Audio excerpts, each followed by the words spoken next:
found out by accident, pure chance, that my parents had left the entire inheritance to my sister. After that, I stopped paying their bills. A month later, my mother called. "Sweetheart, has the rent come due?" I answered her in a way no one saw coming. And before we go any further, leave a comment with the country you're watching from. Enjoy the show. Kate stood by the kitchen table, lost in thought, eyes glazed over the endless rows of numbers on her laptop screen. Paying her parents' bills had long become second nature. Electricity, gas, water, internet. It was her quiet ritual, one she carried out every month like clockwork. Helen and Richard just couldn't keep up with it themselves. She exhaled slowly. It wasn't the task itself that wore her down. It was the feeling, like she was yoked to a plow, dragging her whole family behind her.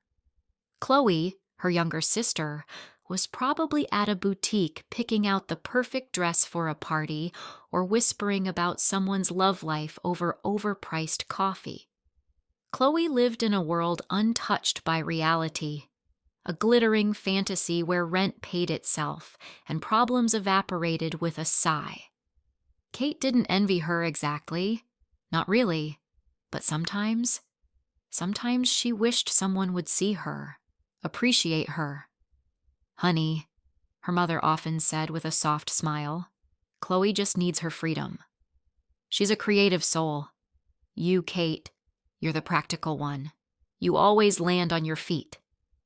Kate did always land on her feet. That was the problem. She worked full-time as an accountant at a modest firm, ran her own home, and still found time to support her parents. Chloe, meanwhile, was expressing herself, floating between hobbies like a butterfly, photography classes, dance workshops, ceramics. All funded, of course, from the family coffers largely kept afloat by Kate. That day, after work and another mountain of responsibilities, Kate decided to visit her parents. She stopped at the bakery to buy their favorite, Prague cake, and picked up a bottle of good wine. Not expensive, but thoughtful. She didn't want much. Just a quiet evening, a little warmth, the feeling that she was part of something more than a ledger of obligations. When she walked into the apartment, Helen was bustling around in the kitchen. Richard, as always, was glued to the television, watching some sports commentary. "Kate, darling, come in," Helen called, genuinely pleased. "How lovely of you to drop by." "Yes, sweetheart," Richard said, glancing away from the screen for a heartbeat. "Running late today, aren't you?" "Work, Dad," she said with a practiced smile. "You know how it is." The evening unfolded predictably. Tea, cake, the news. Richard griped about politicians. Helen chattered about the neighbors. Chloe was, unsurprisingly, absent. She must be busy, Kate thought, her chest tightening with a dull ache she couldn't name. After tea, she offered to help her mother sort the pantry, a task she usually avoided. That place was a tomb of dust and faded memories, but Helen insisted on preserving it all. "Memories are precious," she'd say. It was there, deep among the clutter, between old photos, yellowed postcards, and half-forgotten relics, that Kate found it. A small envelope labeled Will. She hesitated. She knew it was wrong, private, sacred. But something in her hand trembled as it moved on its own. The envelope felt like it hummed. Helen wasn't in sight. Kate slipped it open. Her heart began to hammer. Each word she read pounded like a drum in her ears. Every sentence was a slap. The will declared, with cold clarity, that all of Helen and Richard's property, the apartment, the bank accounts, the beloved DACA, would go to Chloe. All of it. Sole heir. The room tilted. A storm surged inside her. Betrayal, disbelief, fury. How could they? How could they write her out of everything after all she'd done? All she'd sacrificed? She, the one who showed up, who held it all together, who paid their goddamn bills? She folded the will back into the envelope and slipped it into her pocket with trembling fingers. Helen appeared at the pantry door. "What did you find, Katie?" she asked, peeking into the box. "Nothing much, Mom," Kate said, her voice flat. "Just some old pictures." The rest of the evening passed like a dream. No, a nightmare behind a glass wall. She nodded, she smiled, she laughed in all the right places. But inside, she was burning. When it came time to leave, Helen gave her a warm hug. "Thank you, sweetheart," she said. "We always have such a nice time with you." Kate just nodded. She couldn't speak. Not now. Not without spilling everything. On the walk home, her mind was made up. No more bills, no more pharmacy runs, no more cleaning the gutters or fixing the Wi-Fi. Let Chloe, the golden girl, the heir, carry that burden now. Once home, Kate dialed her best friend. "Sarah, I need to talk," she said, barely holding it together. "It's really bad." "What's going on, Kate? Is it your parents?" Sarah's voice snapped. Kate gave a dry laugh. "There's nothing wrong with them," she said. "But me? Yeah. Something's really wrong with me. I need you to listen." Sarah was at her door within 30 minutes. Kate spilled everything, every detail. She didn't hold back, and Sarah didn't interrupt, just sat beside her, arms wrapped around her like a fortress. "Katie, I don't even know what to say," Sarah murmured after the story spilled out, her voice heavy with disbelief. "It's unthinkable, just awful." Kate gave a hollow nod. "I know. I just don't understand how they could do that to me. After everything." "They made a mistake," Sarah said gently, her eyes fierce with loyalty. "But their mistake shouldn't be your punishment. You have a right to your life, Kate, a right to your happiness." "I know," Kate echoed, though the words still felt foreign in her mouth. She exhaled slowly. "That's why I've decided. I won't stay quiet anymore. I won't keep sacrificing myself for people who see me as nothing more than a safety net." Sarah reached for her hand, squeezing it. "That's right, Katie. You deserve so much more." "Thank you, Sarah," Kate whispered. "You always have my back. How could I not?" Sarah smiled softly. "You're my best friend." Kate knew the road ahead wouldn't be easy, but the first step toward reclaiming her life had already been taken. She'd stopped paying for her parents' bills. For the first time in years, she chose herself. At first, things at Helen and Richard's home stayed eerily quiet. Life marched on as though nothing had changed. No alarms, no chaos, just the calm before the inevitable storm. The bills hadn't arrived yet. Their medicine cabinet was still well stocked. The illusion of normalcy held. Richard still grumbled at the television, complaining about politicians and bad weather. Helen moved through her chores with practiced ease, the background hum of the news channel keeping her company. They didn't even notice Kate's silence at first. "She's probably just busy," Helen muttered, more to herself than to Richard. "She's always busy," he replied without looking up from his newspaper. "She'll come around. Where else is she going to go? She's just having one of her moods." But the days passed, and Kate didn't appear. No messages, no phone calls, not even a cold hello. Helen's initial confidence gave way to unease. She dialed her daughter's number, her hands trembling slightly. No answer. She tried again. Still nothing. A tight knot formed in her chest. Desperate for information, she reached out to Sarah. "Hello, Sarah. It's Helen, Kate's mom. How are you, dear?" Her tone was sugary sweet, but brittle underneath. "Hi, Helen," Sarah replied coolly. "We're doing well, thanks. How about you?" Oh, fine, fine. Just a bit worried about Kate. She's completely disappeared. No calls, no visits. Have you seen her lately? There was a pause on the line, brief but heavy. Yes, Sarah said at last. We've seen each other. She's been busy, a lot on her plate. But why the silence? Why won't she talk to us?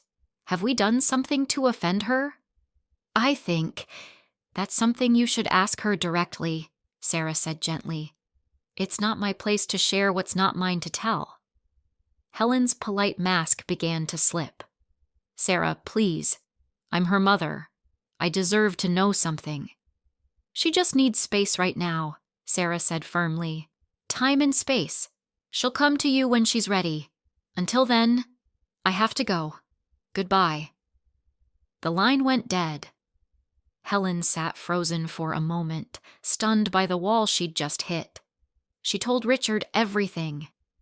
That girl's full of it, he snapped. Time and space? Sounds like something out of a bad self-help book. But even he couldn't shake the gnawing discomfort in his gut. Kate's absence felt louder with each passing day. The quiet confidence that she would always be there, that she'd always show up, was beginning to unravel. The first real wake-up call came when the utility bills arrived. Helen took them from the mailbox with practiced ease, ready to tuck them away until Kate stopped by, but this time she paused. There was no Kate coming. She stared at the bills as if they were written in another language, a jumble of numbers, codes, and payment deadlines. Her pulse quickened. She tried calling the utility company, but the voice on the other end was curt and impatient. Account number? The operator snapped. I don't know it, Helen stammered. No account number, no help, the voice replied, and the line went dead. Helen hung up in frustration, her face pale.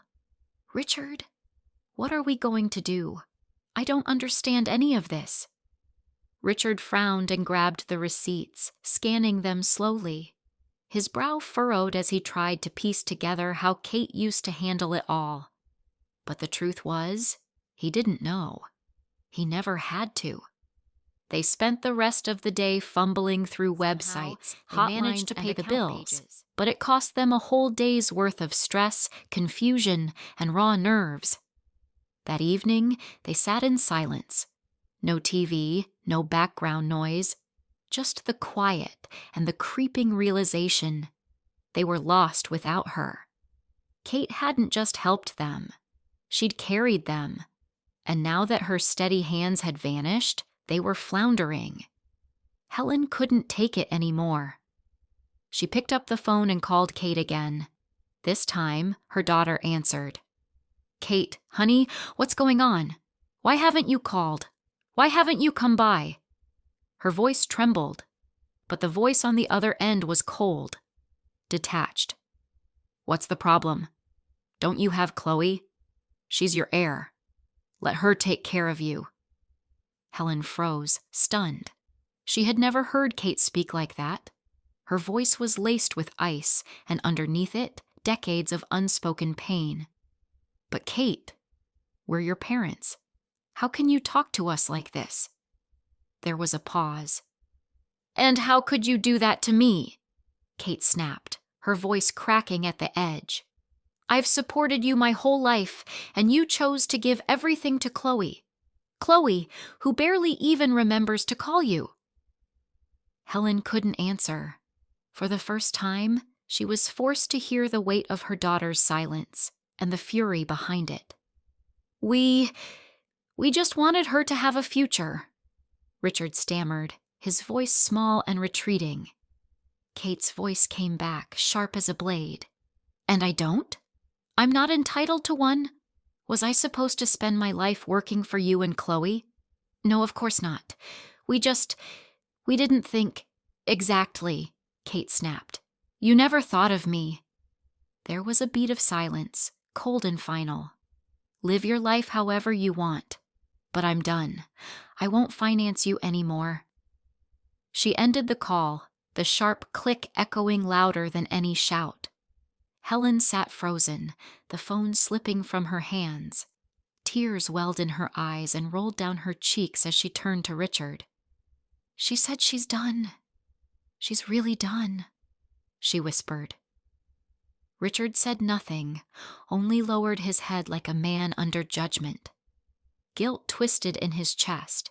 He knew, they both knew, they'd made a terrible mistake.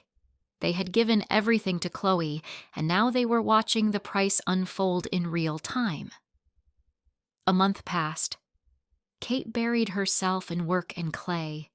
Her pottery studio became a sanctuary, the spinning wheel her salvation. With every vase, every bowl, every sculpted figure, she poured in the rage she didn't know how to speak, the pain that sat heavy on her chest, and, beneath it all, a flicker of hope. Meanwhile, things in Helen and Richard's apartment took a darker turn. Money troubles soon made room for health scares. Richard's blood pressure medication ran out, and the effects came quickly. Headaches, dizziness, a creeping unease. Helen rushed to the pharmacy, only to be told the prescription had expired. A paid doctor's visit? Out of reach. "We need to call Chloe," Helen said softly, like a woman announcing a funeral. "Maybe she can help." Chloe was, of course, busy.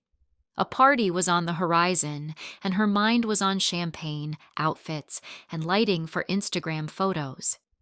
The call from her parents made her groan in irritation.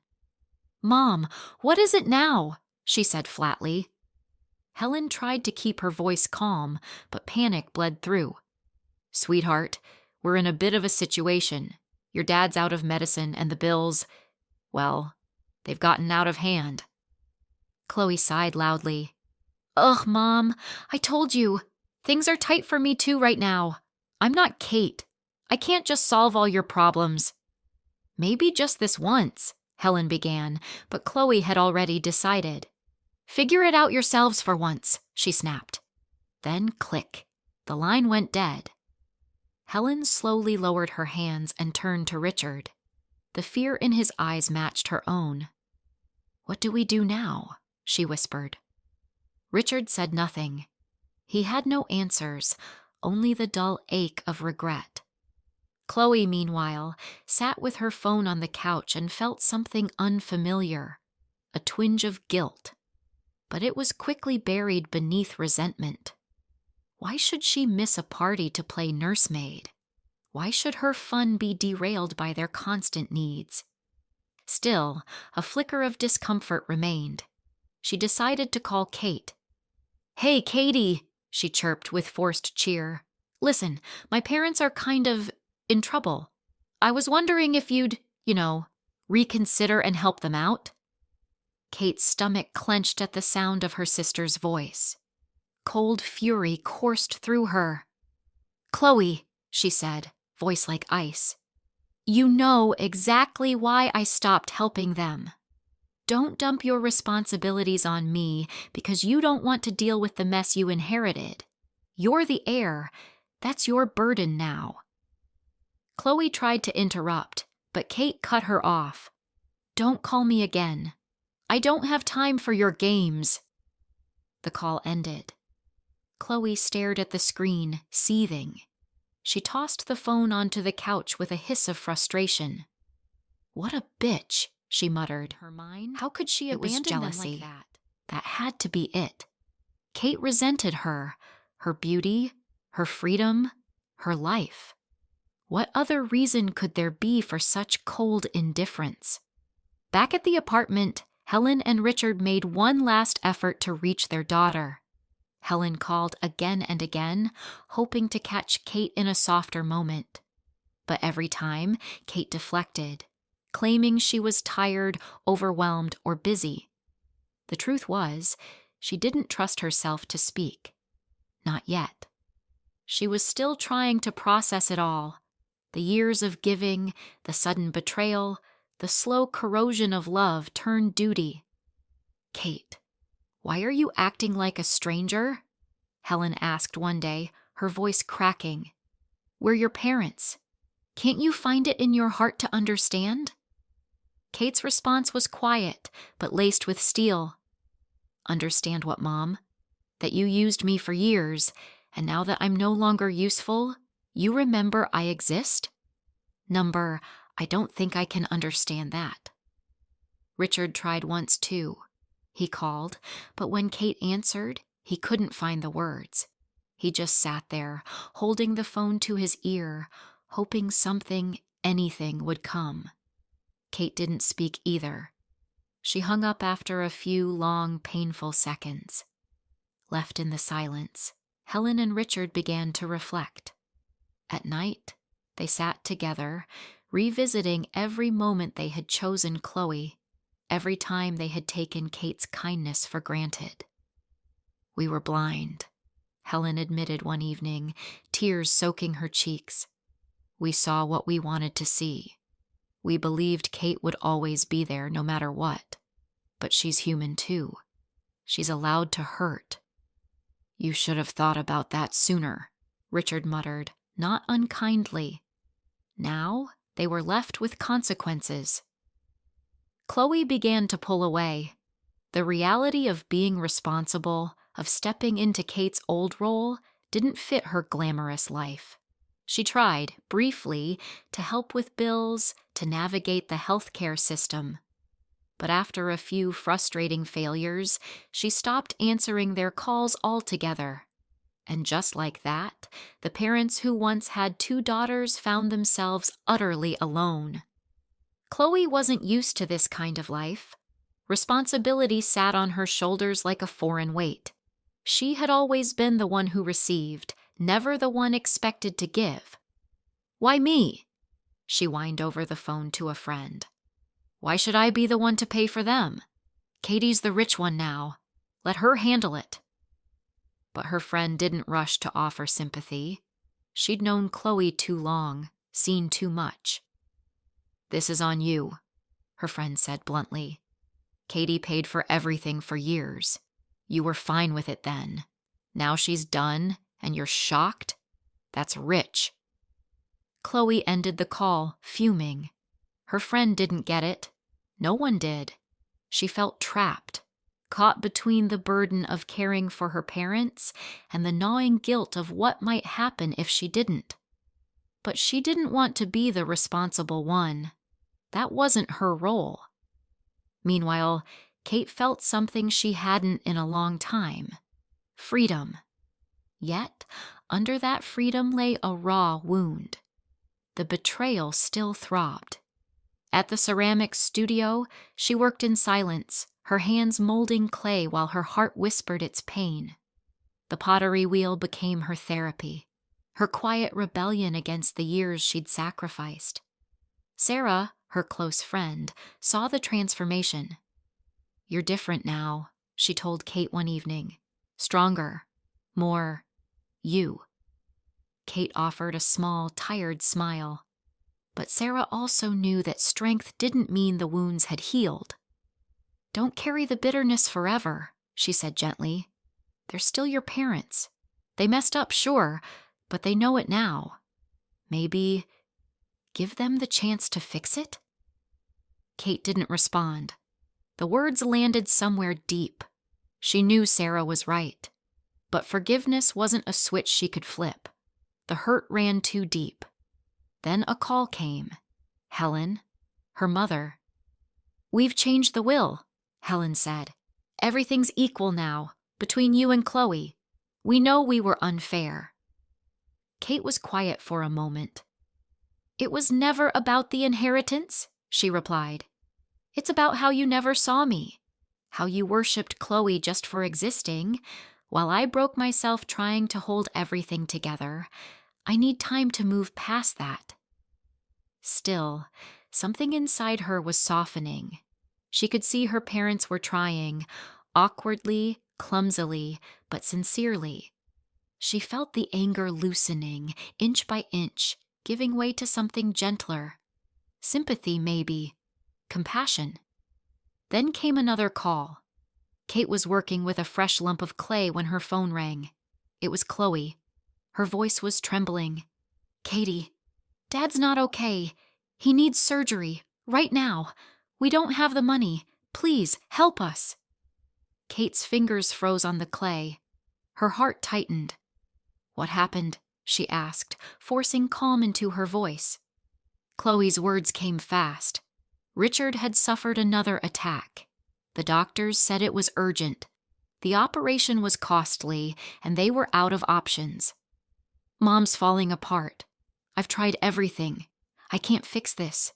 Please, Katie, don't let him die." Kate was silent. No, Richard might die. Raced. But if she said yes, the old pattern could return. Her help taken for granted. Her love mistaken for duty. "I'll think about it," she said, and hung up. Two forces battled within her, the ache of resentment and the quiet pull of love. Resentment for years of neglect. Love for a father she still cared for, maybe more than she wanted to admit. In the end, love won. She picked up the phone and called Chloe back. "I'll help," she said. "We'll get the money." Relief flooded Chloe's voice. She thanked her, almost tearfully. Kate got to work, calling friends, colleagues, anyone who might help. Slowly they pulled the funds together. The surgery happened. Richard survived. In the hospital room, he lay pale but alive. Helen sat by his side, holding his hand. Chloe hovered nearby. For the first time in years, they looked like a family, damaged but real. When Kate arrived, Helen stood and hugged her tightly. "Thank you, Katienka," she whispered through tears. "You saved his life. We'll never forget that." Kate stepped back. Her voice was calm but firm. "I appreciate that, but I'm not going back to the old role. I won't be the family's wallet anymore. I want to live my own life, on my terms." Helen nodded, tears shining in her eyes. Richard looked at her with quiet understanding. "We're not asking for things to go back," Helen said softly. "We just want you to know that we love you, and we're sorry. For all of it." Kate nodded slowly. That was all she had wanted. For someone to see her, to admit the truth, to say the words. Love, she realized, wasn't obedience. It wasn't sacrifice. It was support. And for the first time, maybe they were starting to understand that too.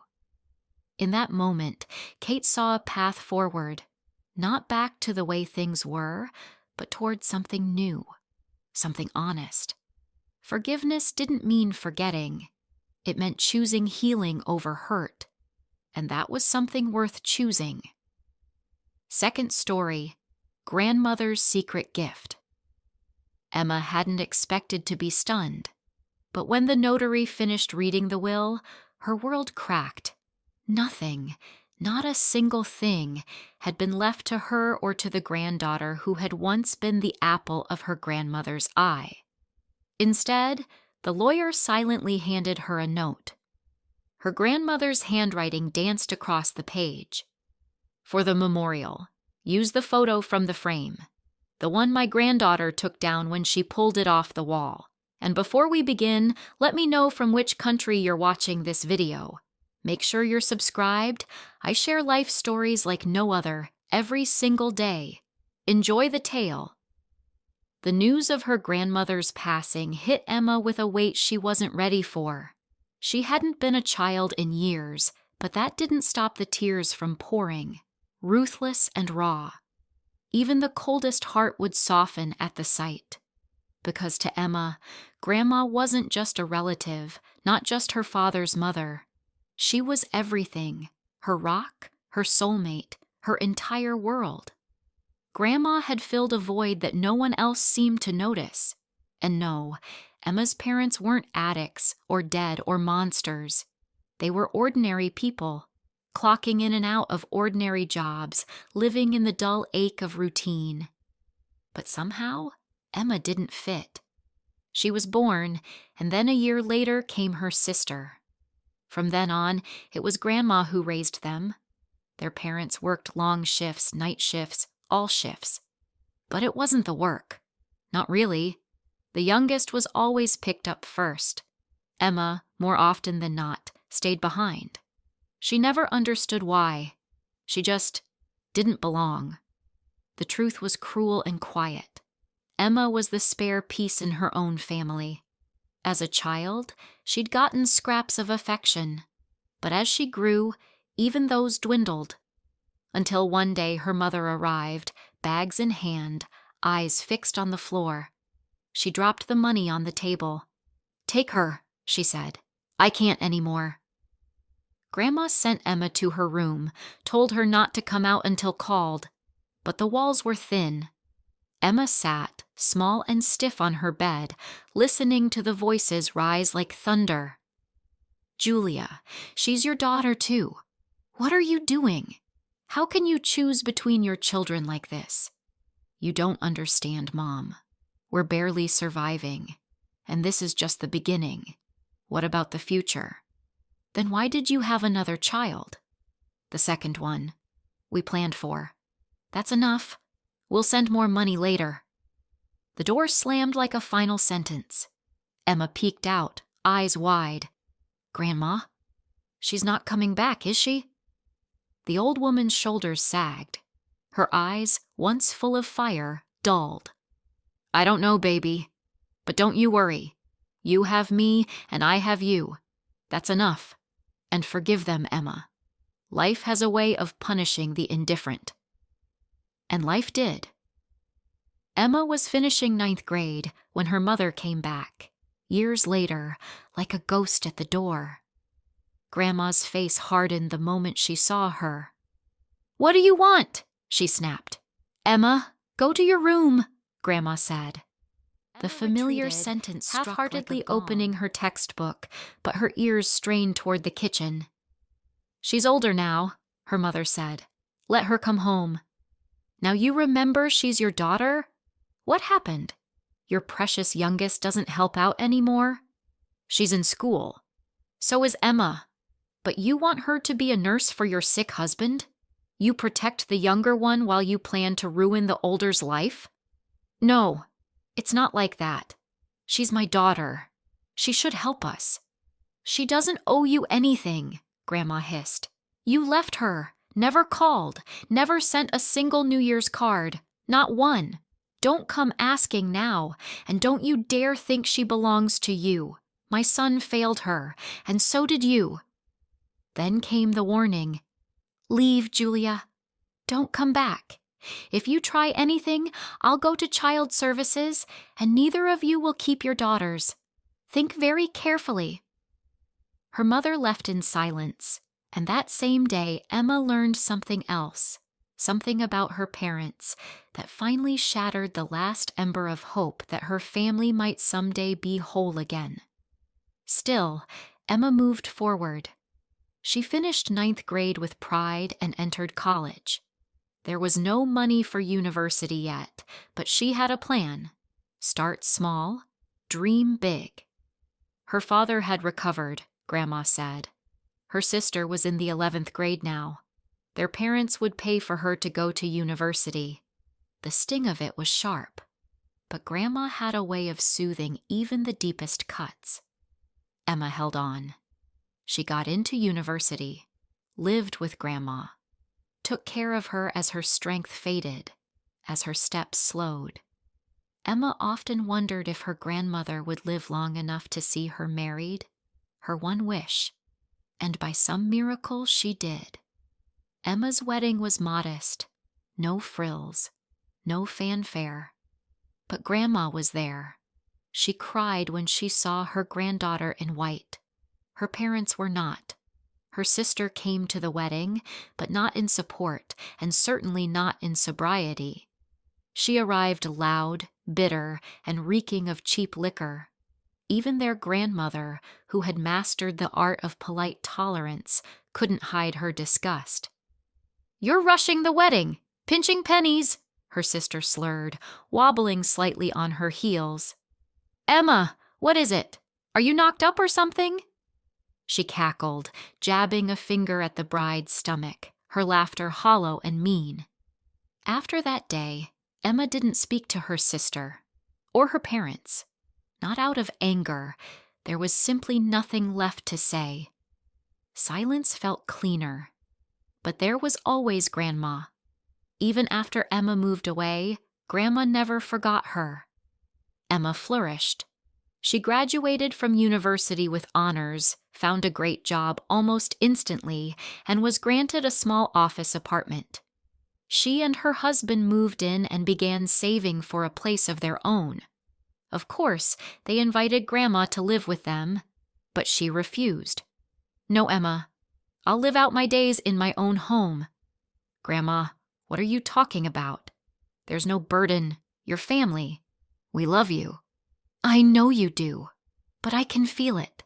My time's running short," she said with a faint smile. "And now they've all started circling like vultures. So helpful, so kind, suddenly so full of concern." Emma frowned.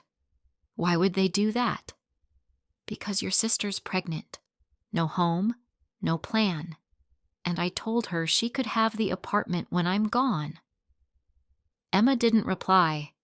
She had never cared to discuss inheritance, and part of her still hoped, deep down, that her grandmother would live long enough to hold her great-grandchild in her arms. But that hope slipped away too soon. Emma was 4 months pregnant when her mother called with the news. Grandma was gone. Her legs gave out before the call ended. Her husband caught her, dialed for help. Thankfully, both mother and baby were safe, but the doctors gave her a strict warning: no stress, no strain. She went to the funeral anyway, sat quietly through the wake, her hands trembling in her lap, dabbing tears with a crumpled handkerchief. Her husband sat beside her, just as shaken. Later, when she was summoned for the reading of the will, she sat apart from the rest, an outsider in her own family. She wasn't expecting much, but when the notary read off everyone's names except hers, it still stung. To her sister went the apartment. To her parents, nothing. Her sister, smug and swollen with pregnancy, grinned as if she'd won a game. Her mother cast a disapproving glance at Emma, as if her presence somehow ruined the scene. Her father chatted with the notary like it was all business as usual. Emma stood quietly, ready to leave, when the notary called out, "Alisa, wait. Your grandmother left you this." He handed her a sealed envelope. Her relatives leaned in like hounds catching a scent. She ignored them, took the letter, and walked out of the room without a word. Back at home, she opened the envelope and read, "For the monument, take my photo out of the frame." Emma hadn't thought about a monument yet, but as she held the letter, she knew she'd have one made. The photo her grandmother mentioned was old, but beautiful. She looked young, radiant, captured in a moment of pure joy. When Emma went to retrieve it, her sister waved her off with a sneer. "Take it. Take whatever you want. If you don't, it's going to the dump." Emma took the photo, and the photo albums. Nothing else. For a while, she forgot about the picture. Life carried on, until it came time to plan the memorial. When she opened the frame, something fell out. A small key and another letter. "My dearest girl," it began. "I hope you're not angry that I left the apartment to someone else. Believe me, I wanted to give it to you. But those vultures would have made your life hell. And honestly, what would you have done with that old crumbling hovel? Let your sister figure out the plumbing and the heating bills. The key, Emma, is for you, for your husband, and for your child, whoever they may be. This is your real inheritance." Then came an address, a bank. When Emma went, the staff explained the key was for a safe deposit box. Inside was money, a staggering amount, and one last note. "This is my gift to you for the birth of my great-grandchild. Go buy yourselves a new home, a real one, spacious, yours. Your grandfather started this. I continued it. And now, it's yours. I love you."